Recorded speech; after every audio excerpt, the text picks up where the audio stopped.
Ok, bon retour à tous. Et aujourd'hui, comme je l'ai promis, nous allons pas à pas voir comment est-ce que je peux utiliser la fonction. Vous vous souvenez de la fonction dont je vous ai parlé la dernière fois, qui vous permet d'avoir les specs de votre machine. Nous allons pas à pas voir comment est-ce que je peux utiliser cette fonction pour essayer de passer de façon dynamique le nombre de processeurs que je veux euh, utiliser dans mon code pour la modélisation du diagramme automatique. Alors, c'est un code qui utilise la bibliothèque MPI. J'ai la partie qui fait le calcul en parallèle déjà codé et ça devait prendre beaucoup de temps si je devais vous montrer comment je code ça ligne par ligne. Donc, ce qu'on va faire ici, je pense que je vais faire deux parties. Dans la première partie, je vais vous montrer comment est-ce que je mets sur pied euh, l'interface où nous allons charger le programme. Il va commencer au début par récupérer les specs de la machine. Et ensuite, on va, à partir des specs, extraire le nombre de processeurs, le nombre de CPU qu'on a disponible dans la machine et utiliser la règle du 80% dont je parlais la dernière fois. Et à partir de là, on va lancer le code qui fait le variogramme, qui calcule le variogramme expérimental et fait l'ajustement automatique à l'aide des algorithmes génétiques. Tout ça, c'est avec cette partie-là entièrement, c'est un module MPI que j'ai développé qui le fait. Donc, on va juste appeler le module en arrière-plan et attendre le résultat. Il y a plusieurs façons de le faire et je vais probablement vous montrer la méthode que je trouve la plus appropriée. Donc, vous pouvez soit ouvrir une boucle infinie et bloquer l'application jusqu'à ce que il y a un état qui brise la boucle infinie, ou alors, parce que j'utilise Qt, vous pouvez utiliser un connecteur qui a un timer qui dit par exemple chaque après 60 secondes, vérifie pour voir si le calcul est terminé. Si le calcul est terminé, récupère les données et affiche les résultats. Et les résultats ici, ça va être le modèle expérimental, donc les H et les gamma H, et le modèle théorique qui est, je crois, on va juste avoir 4 ou 5 paramètres. Et chaque paramètre va nous donner une information dont on a besoin pour tracer la courbe du programme théorique. Donc, je pense que c'est ce qu'on va faire. Sans trop tarder, je vais juste m'avancer et je vais démarrer mon programme Qt. Donc, je démarre Qt Creator. On invite des commandes. Oh, j'aime bien faire ça. Et on va prendre un nouveau projet widget et on va le nommer Varogram. Prenons la Varogram MPI. On peut l'appeler Varogram MPI dynamique. Juste pour être un peu cool. Et je vais utiliser QMake, je vais utiliser le main window, bien évidemment, parce que une, euh, je fais un programme avec fenêtre principale. C'est pas vraiment comme une boîte de dialogue, c'est un programme à part entière. Et je vais configurer avec les différents kits que j'ai. Merci, ça démarre directement avec le kit nécessaire. C'est pourquoi j'ai accès à ces fichiers-ci. Et comme je disais tantôt, la première partie, on va se focaliser sur euh, de quoi est-ce qu'on a besoin sur notre interface pour pouvoir mieux communiquer avec, euh, pour pouvoir établir une meilleure communication entre la machine et l'utilisateur. Donc ici, ce qui va se passer, c'est l'exercice consiste à réfléchir, ouais, et vous poser des questions comme si je suis un utilisateur et que je suis en train de vouloir faire une modélisation de mon programme, de quoi est-ce que j'ai besoin? Ok. De quoi est-ce que j'ai besoin signifie est-ce que je passe en entrée, par exemple, les fichiers CSV, ou alors est-ce que les fichiers CSV que j'ai au départ, je trouve un moyen de compresser ça dans un fichier binaire que je vais passer en entrée à mon programme. Et quel est l'avantage d'avoir les fichiers CSV? Quel est l'avantage d'avoir les fichiers binaires? Je ne vais pas commencer à débattre là-dessus. Ça, c'est une chose. Deuxième chose, lorsque j'ai passé les fichiers, et que le programme doit s'exécuter, quelles sont les étapes de l'exécution du programme? On sait que par exemple, au départ, il faut que le programme récupère les caractéristiques de la machine et essaie de me dire par exemple combien de CPU j'ai dans la machine. En plus, ensuite, il faut que le programme soit en mesure de prendre le nombre de CPU particulièrement et sauvegarder le nombre de CPU en tant que variable dans mon mémoire afin que je puisse utiliser ça ailleurs. Ensuite, le programme doit être en mesure d'appeler le module, pardon, qui va faire la modélisation parallèle de mon barogramme. Par la suite, il doit être en mesure de récupérer les résultats en sortie de ce module et afficher. Donc là, la question, c'est on affiche comment? Et euh, est-ce que je veux autoriser l'utilisateur, par exemple, à modifier ces résultats-là? Est-ce qu'il y a ce besoin? Est-ce qu'il est nécessaire que l'utilisateur soit en mesure de modifier, par exemple, le modèle expérimental? Je pense pas, hein. Je pense pas. Par contre, le modèle théorique, peut-être. Quoique ce n'est pas vraiment l'objectif de l'exercice aujourd'hui, parce que l'objectif de l'exercice aujourd'hui, c'est juste de montrer que c'est possible de récupérer les caractéristiques de la machine et utiliser ça. Ok. Donc, ce qu'on va faire maintenant, qui est très simple à faire d'ailleurs, c'est je vais ajouter un espace où je voudrais que lorsque la machine récupère quoi que ce soit, je peux utiliser le texte edit ou le text browser, je sais pas. Lequel serait le plus approprié? Hmm. Je suis partagé entre les deux. Je peux utiliser ceci et mettre ça en lecture seul en même temps. Ça dépend. C'est pas vraiment comme ça que je vais procéder si j'ai besoin de faire un truc genre un peu plus ouais quoi. Mais ceci c'est juste pour illustration, donc je crois que ça va faire l'affaire. Je veux un texte edit qui va juste me dire quand je démarre le programme, le texte edit va me dire voici exactement ce que tu as. Alors, quand je parle de ça, de quoi est-ce que je parle? Je vais encore ouvrir une fenêtre là pour vous montrer de quoi je parle. Lorsque je fais LSCPU et que je tape, j'ai un nombre d'informations ici qui est retourné. Ça, ce sont les caractéristiques dont je parle. Donc, je peux voir le nombre de CPU ici qui m'intéresse et je peux voir la façon dont c'est ordonné. Ça, c'est intuitif en même temps. Oh, donc, c'est pas si... Je voudrais dire que c'est pas si nécessaire que ça, mais c'est quand même nécessaire. Ok. Bon. Euh, Deuxième point.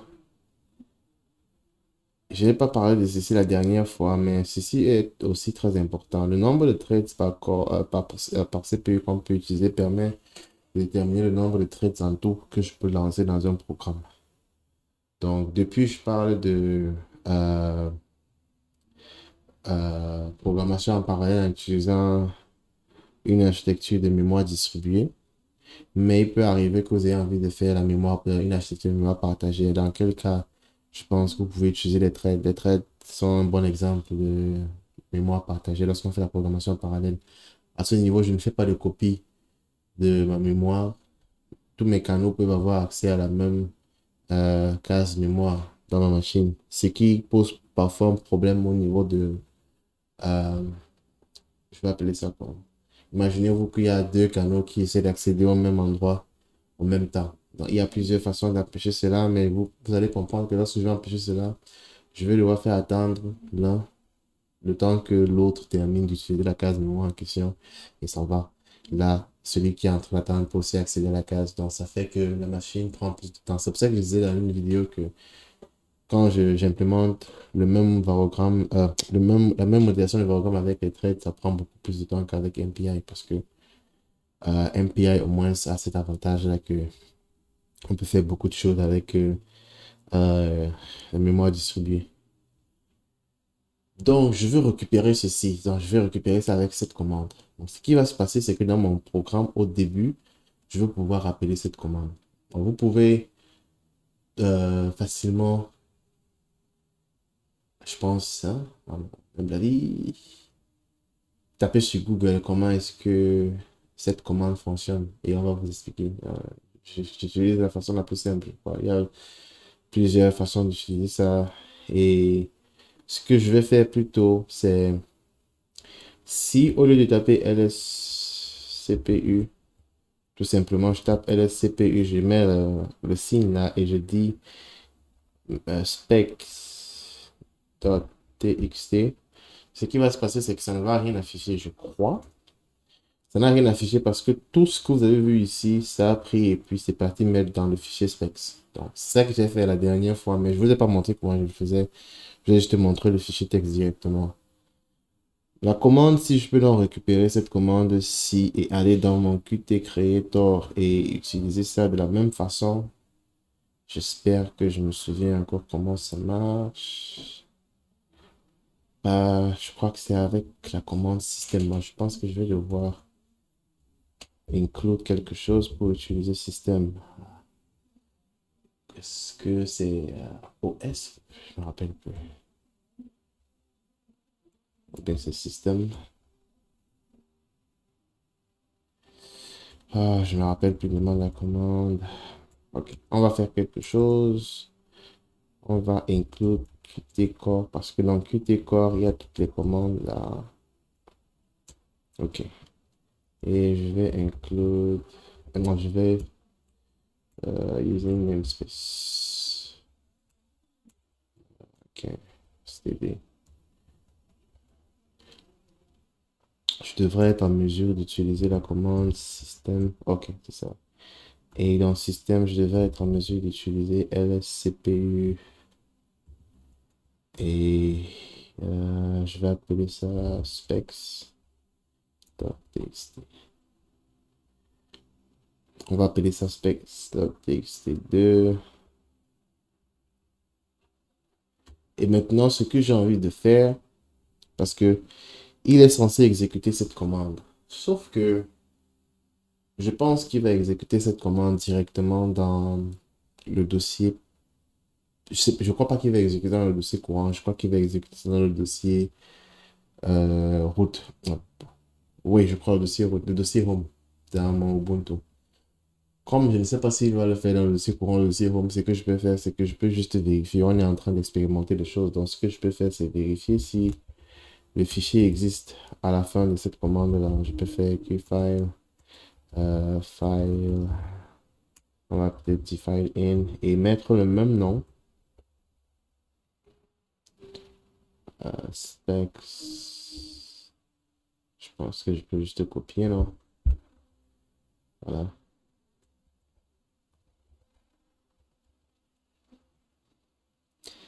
Et on va dire que si je peux l'ouvrir, si je peux ouvrir,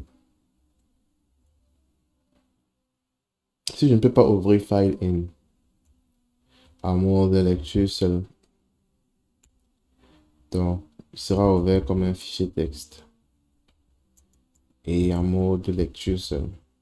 Si je ne peux pas le faire, c'est que probablement le fichier n'existe pas. Et je peux aussi juste m'arrêter pendant que c'est en train d'exécuter, partir vérifier, mais on va faire les choses cool.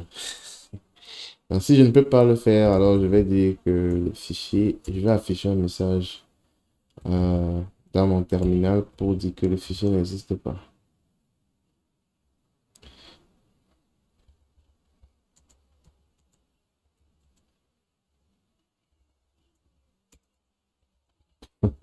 Ok. On est en train de s'amuser, pourquoi ne pas profiter, n'est-ce pas? Donc, voilà, tes fou, il n'existe pas. Voilà. Donc, s'il existe, par contre, il va pouvoir l'ouvrir. Donc, ce qui va se passer maintenant, parce que si je veux créer un fichier et que je vais l'ouvrir en écriture seule, si le fichier n'existe pas, il va créer le fichier. Si c'est un fichier que je vais lire et que c'est en lecture seule, si le fichier n'existe pas, je ne peux pas le lire. Il va me dire que le fichier n'existe pas. Donc, il va m'envoyer le message ici. Et je veux fermer le fichier si jamais il existe. S'il n'existe pas, ça ne pose pas de problème. Mais si jamais il existe, je vais fermer pour éviter que je sois en train d'utiliser l'espace mémoire inutile. Donc, je peux l'exécuter. Et voilà. On n'a pas eu le message, ça veut dire que le fichier a été créé. Bon, la question c'est, je pense maintenant que le fichier a été créé dans le dossier courant de mon implémentation. Donc, quand je suis en train d'exécuter pour en mode debug, j'ai un dossier qui est créé. Et je pense que le fichier a été créé parce que ceci n'était pas affiché, ça signifie que j'ai pu ouvrir le fichier en lecture seul. Et parce que je n'ai pas spécifié de chemin ici, ça signifie qu'il a pu déterminer un fichier de ce nom dans le dossier où on est en train d'exécuter le programme. À ce niveau, je pense qu'on peut décider de s'arrêter un instant et revenir ici. Et avec la curiosité de l'homme, venir guetter pour voir s'il y a le fichier specs. J'espère, ok, il est là. Le fichier specs est là. Et il y a les informations dont je parlais tout à l'heure à l'intérieur. Donc, la prochaine étape, euh, je vais vous montrer comment je récupère ces informations et j'affiche dans le programme ici. Je vais afficher tout. Je vais pas choisir. Et ensuite, je vais vous montrer comment est-ce que je peux choisir en particulier certaines informations. Donc, pour le faire, je pense que je peux faire ceci. Je peux venir dans le main. Je peux ajouter un QString list parce que je veux. Ah, pourquoi est-ce que je n'ajoute pas le. Je peux ajouter un QString list parce que c'est ce que je veux utiliser. Et je pense que je peux ajouter en principe. Je ne suis pas obligé de le faire, mais je connais pas quelle version vous avez. Ma version Qt Creator, Qt est assez récente. Je pense que lorsque j'ai un Qmain window et que je mets un Qt Core ici, il y a beaucoup de classes que je n'ai plus besoin d'inclure de façon spécifique, de façon explicite. Mais je connais pas la version que vous avez, je connais pas comment ça se passe. Je me rappelle que dans les anciennes versions, juste pour rappel, j'utilise Qt depuis 2013. Les varogrammes, la modélisation varogramme à l'aide des algorithmes génétiques, je le fais depuis 2016. J'ai une vidéo, je crois que je vais ajouter le lien en commentaire qui va vous montrer. C'était à l'époque, j'étais en train d'expérimenter et je me disais, il y a certainement un moyen de le faire de façon automatique parce que si je dois le faire à chaque fois à la main, ça peut prendre beaucoup de temps. Surtout considérant le fait qu'en théorie, pour les simulations séquentielles gaussiennes, le modèle de varogramme est censé changer après chaque réalisation. Donc, l'idée est que chaque fois que je simule une valeur, j'ai une nouvelle information sur ma régionalisation. C'est censé changer mon modèle de varogramme. Bon, maintenant, à quel point ça change le modèle de varogramme, ça c'est une discussion, mais vous avez l'idée. Donc, je me disais, si je veux faire ça dans les SGS, il me faut certainement un outil automatique. Et je crois que c'était en 2016, si je ne me trompe pas, 2016 ou 2015 que j'ai, ou 2017, je vais encore devoir regarder la date. Mais je crois que c'est le jour où j'ai trouvé la solution, le même jour, j'ai posté la solution sur ma chaîne. Donc, c'est encore là. Je vais mettre le lien juste en commentaire. Donc, on a accès au fichier et on peut le lire. Donc, ce qu'on va faire par la suite, on va créer un QTextstream. Ceci, je pense que je vais devoir, oui, je pense que je vais devoir include QTextstream quelque part là. Oh, autrement, je pourrais pas l'utiliser. Ok. Mais on va appeler le QTextstream ici. Et ça va nous permettre de lire. Il y a le textstream et le datastream. Moi, je préfère textstream ici parce que je veux lire le fichier comme un fichier texte. C'est plus facile de lire les textes et convertir en double. Et je vais pas entrer dans les détails du datastream. En fait, datastream, c'est genre, tu peux lire les vecteurs, tu peux lire les matrices, tu vois. Ça semble plus pratique, mais parfois c'est dangereux. Quand c'est un fichier texte, il faut faire simple. Il faut utiliser le texte stream. Et je vais appeler ça stream, euh, oh my God, stream in. Et mettre le nom de la variable fichier. Le stream, lui, il est cool. Il ne dérange personne. Je pense pas que je n'ai pas besoin de le fermer. Le fichier, par contre, je crois que j'ai besoin de le fermer. Même comme ça donne l'impression que je n'ai pas utilisé le pointeur ici. c'est dangereux quand même. Je ne conseillerais jamais d'utiliser un fichier et ne pas le fermer. Même si je n'ai pas utilisé un pointeur ici, c'est un espace que je suis en train d'exploiter. Si je ne le ferme pas, j'ai perdu cet espace. Donc, faites très attention avec ça. Par la suite, euh, c'est un fichier que je veux lire entièrement. Je pense pas que j'ai besoin de lire l'entête. Il n'y a pas d'entête ici. Par contre, je voudrais vérifier une chose que j'ai oublié de vérifier la dernière fois. Ouh, ok. Ce que je peux faire, euh, de ce côté, il y a un séparateur que je peux exploiter parce que c'est important de connaître lorsqu'on lit un fichier texte et qu'il y a des valeurs qu'on veut récupérer à l'intérieur. Si jamais c'est possible d'avoir un séparateur, ça nous facilite la vie parce que le séparateur nous permet de distinguer, par exemple, les labels des valeurs associées au label. Par exemple, ça, CPU, ça peut être un label et la valeur associée à ce label, c'est 12. Ici, de ce côté, on a online CPU list, ça peut être un label et la valeur associée, c'est 0,10. Maintenant, il y a ce que j'appelle euh, l'anticipation, parce que je suis en train de lire ici, je peux anticiper, je peux dire, pour lire 12, je n'aurai pas besoin de faire grand-chose, parce qu'après CPU 2 points, c'est 12, mais pour lire 0,11, j'aurais probablement besoin de casser encore ceci avec le signe moins qui est au milieu là. Donc, si vous avez la possibilité d'avoir une structure de fichier sur laquelle vous allez vous appuyer pour comprendre comment la lecture va s'effectuer, c'est toujours une meilleure chose que de partir comme ça et naviguer à l'aveugle. On dit qu'on naviguer à l'aveugle ou bien naviguer à blanc. Non, je crois que c'est naviguer à l'aveugle. Naviguer à blanc, ça n'a pas de sens dans ma tête. Ça doit être naviguer à l'aveugle. Anyway. Donc, parce que je sais maintenant comment c'est structuré, je peux exploiter cela. Et autre chose. Ok. Très important aussi. Je suis en train de lire dans ce fichier et supposons que parce que je n'ai pas envie, je vais afficher le tout, n'est-ce pas? Mais supposons que je n'ai pas envie de lire le tout et que je vais m'arrêter ici à la ligne 6. Qu'est-ce que je fais? Je viens ici et puis je déclare un compteur, on va dire line number, et qui commence à 0. Qu'est-ce que je fais par la suite? Je peux dire que tant que le fichier n'est pas encore fini, donc tant que je suis encore dans le string in, fait quelque chose. Et le quelque chose, c'est tout simplement va lire une ligne dans mon fichier. Et pour lire une ligne dans mon fichier, je prends encore string in et je fais readline. Et comme je ne spécifie rien, il va lire la première ligne dans le fichier. Et après la première exécution, lorsqu'on repart à la boucle suivante, il va lire. Ouais, lorsqu'on repart à l'itération suivante, il va lire la seconde ligne. Donc quand je lis la première ligne, qu'est-ce que je fais? Déjà, je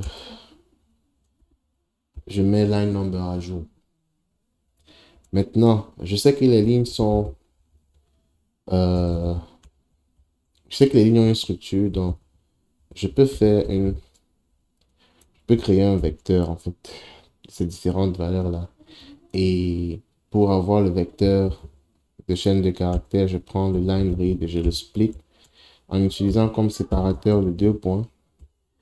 2 points, c'est les 2 points que vous avez dans le fichier. Maintenant, quand je vais faire ça, il va créer euh, au moins une première colonne avec les labels et les autres colonnes maintenant avec les autres valeurs. OK? Et ici, autre chose que je peux faire quand j'ai fini de lire le line read, parce que souvenez-vous, on a envie d'afficher les valeurs qu'on lit. On a un texte edit dans notre fenêtre. Dans le texte edit, je pense que je peux append. Voilà. Append signifie tout simplement ajouter une valeur à un objet ou alors ajouter une valeur à une structure ou alors ajouter une valeur à un tableau. Et ici, c'est un widget. Quand on va append, il va prendre la valeur qui est la chaîne de caractères qu'on vient de lire et il va ajouter. Donc, je peux ajouter la chaîne de caractères que je viens de lire et parce que je vais aller à la ligne après, je vais juste ajouter, oups, je vais juste ajouter le slash n et le slash n va être converti en saut ligne, n'est-ce pas? Parce que slash n Tu fais le saut de ligne et tu pars à la ligne suivante. Ok. La prochaine étape, c'est venir ici et demander si line number est égal à 6. Si line number est égal à 6, je peux briser la boucle et sortir, sachant que j'ai récupéré toutes les valeurs. Et qu'est-ce que j'ai besoin de faire par la suite? Rien pour le moment. Tout ce que je peux faire, c'est juste ça pour vous montrer comment ça va s'exécuter. Et j'espère que ça va afficher les valeurs ici. Je n'ai pas encore mis ça en lecture seul, donc si ça affiche, on peut effacer quand ça va afficher. Mais allons-y, testons et espérons que ça marche. Ouais, ça marche. Ok. Alors, vous voyez, la première valeur, c'est la première ligne de mon fichier. La deuxième valeur, c'est la deuxième ligne de mon fichier. La troisième valeur, je crois que le problème ici sera au niveau de... Oh, la taille de l'objet n'est pas appropriée. C'est pour ça que ça fait un peu... C'est pour ça que ça craint un peu. Mais voilà, on s'est arrêté net à la sixième ligne. Maintenant, je peux récupérer cette valeur 12 ici.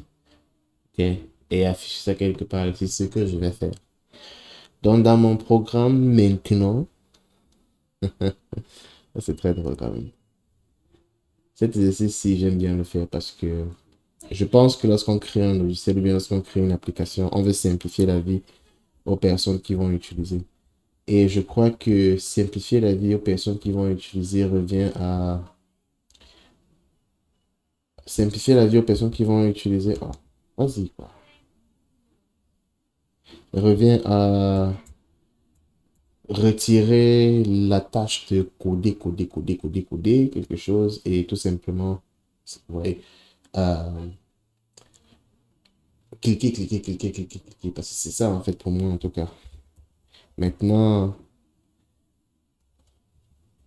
CPU's count. Maintenant, c'est pas nécessairement quelque chose que tout le monde va partager comme opinion et je ne pense pas que c'est péché de ne pas partager cette opinion. Vraiment, ça dépend de tout un chacun. C'est comme ça que moi je vois la notion. C'est comme ça que moi je perçois la notion de développer le logiciel. Tout le monde n'est pas obligé de penser comme moi. Du moment où euh, on a une façon, comment dire, objective de définir notre façon de penser. Si j'ai une raison qui est solide, de dire que voilà, c'est pas comme ça ça devrait se passer, je devrais au moins savoir, je devrais au moins savoir le bénéfice du doute, quoi. Je devrais au moins pouvoir dire, ah, je ne pense pas que c'est nécessairement ta façon de faire c'est nécessairement ta façon de faire qui est la meilleure. Donc, pour moi, c'est ça, développer un logiciel. Même si c'est un logiciel qu'on utilise en invite de commande, ça devrait être du genre, il y a des commandes spécifiques. Je ne suis plus en train de coder à ce moment, je suis juste en train d'appeler des commandes. Et si jamais il y a un problème, je contacte le développeur. Ça me permet de faire autre chose que d'être quelqu'un qui fait tout. C'est encore, une fois de plus, c'est ma façon de penser. Voilà, donc je vais appeler ceci CPU count. Ce sera le nom de ma variable dans laquelle je vais sauvegarder. Je vais mettre le 12 là ici. Et je vais partir aussi dans le main. Si vous avez l'habitude de Qt, vous savez que vous voulez déclarer certaines variables ici pour pouvoir exploiter ça partout. Et c'est ce que je vais faire ici. Je vais dire CPU count. Je peux définir ça avec comme valeur initiale 0, ça ne me dérange pas. Mais maintenant ici, quand je suis à 12, est-ce que je vais faire ça ici? Non, je crois que quand je suis déjà là dehors, je peux m'arrêter et qu'est-ce que je fais ici? Je dis...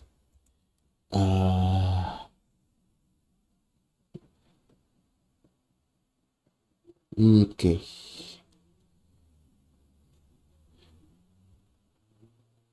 Je vais définir ceci plutôt à l'extérieur parce que je veux sauvegarder. Je veux pouvoir avoir... je voudrais avoir l'option, tu sais quoi, garder les string list ici à la fin et plutôt que d'utiliser égal, qu'est-ce que tu vas faire? On va utiliser append. Oh oui, ouais, je peux append. Voilà.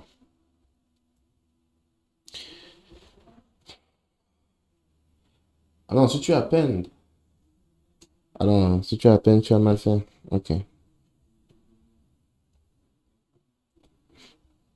On va faire un QList, le QString list. Et je vais appeler ça list de line string et je vais faire append list de line string. Voilà, là, c'est mieux. Voilà. Ok. Là, c'est mieux. Donc, ce qui va se passer, ce qui est en train de se passer, c'est quoi? Au départ, dans ma boucle, je créais directement les QString lists qui me donnaient les différentes valeurs, c'est-à-dire le label et ce qui suit. Maintenant, ce que je veux, parce que je voudrais pouvoir récupérer le nombre de CPU après, je veux une liste d'objets. Avec Qt, on utilise QList ou alors on utilise d'autres choses. Mais QList, c'est un template général qui marche pour beaucoup d'autres types d'objets. Je peux faire un QList de QString, un QList de QString list. Je peux faire un QList de QTextstring. Je peux techniquement choquer n'importe quel template ici ou n'importe quelle classe ici et ça va prendre parce que l'objet de QList, c'est avoir une liste d'objets. Je vais dire sans... C'est redondant. Ok. QList me permet de construire une liste d'objets. Donc, je peux faire... Ça peut être des variables, ça peut être des objets, ça peut être des widgets. Euh, donc, je peux faire ce que je veux avec QList. Ah, voilà, ce que je veux, pas complètement vrai, mais d'une certaine manière, c'est ça. C'est un peu ça l'idée. Donc, le QList est créé et je peux récupérer maintenant le QList à la position 5. Et qu'est-ce que je veux? Je veux la deuxième valeur. Ici, c'est parce que je sais, ok, autre chose qu'on peut faire. Avant de passer directement à l'étape où on écrit la folie, on peut faire ça. On dit qu'on veut celui-ci est à la position 1 parce qu'on se dit qu'il n'y a que deux valeurs. Qu'est-ce que ça va afficher? À mon avis, ça va afficher 12. On va voir si j'ai raison. Donc, je crois que j'ai fermé, je peux exécuter. Et ça devrait afficher 12 ici en bas.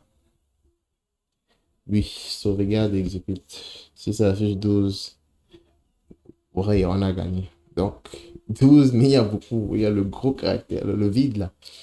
Ce qui est bien maintenant, c'est que ce vide, c'est une chaîne le gros vide avant 12, c'est considéré comme une chaîne de caractères vide. Si je convertis ça en double, tout ça devient 0. C'est un peu comme si j'alignais différents 0 avant 12, ça devient juste 12. Donc, si je ferme et que je convertis ceci en double, qui signifie j'ai converti ça en valeur réelle, je prends la double précision parce que le float c'est à multiple précision et le float tu peux définir la précision, je crois. C'est vrai qu'on peut faire les long double et les long float, mais je pense qu'à la base c'est censé être ça la définition. En tout cas, c'est une valeur réelle. Les floats aussi sont réels, mais la précision est différente. Donc, j'exécute encore pour voir si ça va afficher 12. Et ça va afficher 12. Donc, je peux utiliser la valeur 12 maintenant pour mettre à jour. Au lieu de faire tout ceci, ce que je vais faire maintenant, c'est quoi? Ah, ce que je vais faire est très redondant, mais c'est pour vous expliquer un concept, ok? Le concept que je vais expliquer ici, c'est le concept de type de variable. Le UI CPU line edit que je veux utiliser ici. Si je fais set texte, c'est censé attendre une valeur, une chaîne de caractères. Ok. Je profite de cette occasion pour vous montrer quelque chose qui est très important avec Qt, c'est que si j'ai une valeur réelle, un double, je peux le convertir en chaîne de caractères. Si j'ai une chaîne de caractères, je peux convertir la chaîne de caractères en double. Tout à l'heure, je voulais vérifier quelque chose, j'ai converti la chaîne de caractères en double. Maintenant, je vais utiliser la nouvelle valeur double en chaîne de caractères. Pourquoi je fais ça? Parce que je vais éviter d'avoir le grand espace là avant 12. Ça m'embête. Je veux que ce soit 12, genre. Tu comprends? Donc, 12, je dis que je sais, ça provient d'un. Non, pas que ça provient, ça provient. Oh oui, c'est ça. Ça provient d'un double. Ok. Mais je veux changer le double en chaîne de caractères. Donc, je fais un QString number. Et à l'intérieur, j'envoie une valeur. La valeur sera changée en chaîne de caractères et je peux exploiter la valeur ailleurs. Ok, c'est ça l'idée. Oh. Ah, ok, je vais exécuter ceci et je vais probablement m'arrêter là. Et puis, on va continuer la prochaine partie un peu plus tard. Il est 7h03. Je pense que j'ai un rendez-vous qui appelle à 7h. Ok. Et j'ai aussi une vie, quoi. Donc, je vais exécuter et on a le nombre de CPU. Voilà. Donc, dans la suite, ce qu'on va faire, c'est, on se connaît le nombre de CPU. On va implémenter le chargement du module NPI et on va implémenter la récupération des données et l'affichage du résultat. Donc, restons connectés pour la prochaine étape.